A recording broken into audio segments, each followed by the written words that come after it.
ಸಿಗುವುದಿಲ್ಲ. ನಾವು ಬಯಸಿದ್ದು ನಮಗೆ ಸಿಗೋದಿಲ್ಲ. ಆಗ ಡಿಪ್ರೆಷನ್ಗೆ ಹೋಗ್ತಾರೆ ಅಂತ ಹೇಳ್ತಾ ಇರ್ತಾರೆ.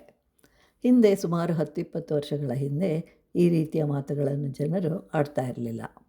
ಆದರೆ ಈಗ ಏಕೆ ಹೀಗೆ ಆಗ್ತಿದೆ ಅಂತಂದರೆ ಅದಕ್ಕೆ ಕಾರಣಗಳು ಅನೇಕ. ಭಗವಂತ ನಮಗೆ ಎಷ್ಟು ಉತ್ತಮವಾದ ಬದುಕನ್ನು ಕೊಟ್ಟು ಕಳುಹಿಸಿರುವನು. ಹಿಂದೆಯೂ ಹೀಗೇ ಮಾಡಿದ್ದನು, ಈಗಲೂ ಹಾಗೆಯೇ ಮಾಡುತ್ತಿರುವನು. ಆದರೆ ಹಿಂದೆ ಜನರು ಇದ್ದುದರಲ್ಲಿ ಸಂತೋಷದಿಂದ ಬಾಳಿದರು. ಈಗ ಎಷ್ಟು ಇದ್ದರೂ ಆ ಸಂತೋಷ ಇಲ್ಲ. ಇದೇ ಜಗತ್ತು, ಇದೇ ಜೀವನ. ಹಿಂದಿನವರಿಗೆ ಸಂತೋಷವಿತ್ತು. ಅದೇ ಜಗತ್ತು, ಅದೇ ಜೀವನ. ಇಂದಿನವರಿಗೆ ಸಂತೋಷವಿಲ್ಲ. ಏಕೆ?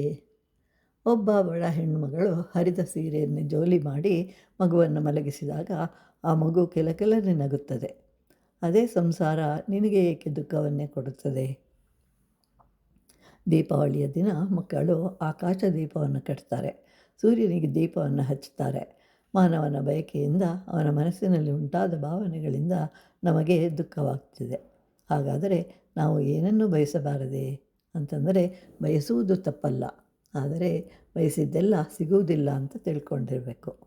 ಅಂದರೆ ಬಯಕೆಗಳು ತಪ್ಪಲ್ಲ, ನಾವು ಬಯಸಿದ್ದೆಲ್ಲವೂ ಸಿಗುತ್ತದೆ ಅಂತಂದರೆ ತಪ್ಪು. ಅದೇ ನಮಗೆ ದುಃಖವಾಗುತ್ತದೆ. ಬಯಸಿದ್ದು ಸಿಕ್ಕಿದರೂ ಅದು ನಮ್ಮ ಬಳಿಯೇ ಇರುವುದಿಲ್ಲ. ಒಂದು ವೇಳೆ ಬಯಸಿದರೂ ನಾವು ಬಯಸಿದಂತೆ ಇರುವುದಿಲ್ಲ.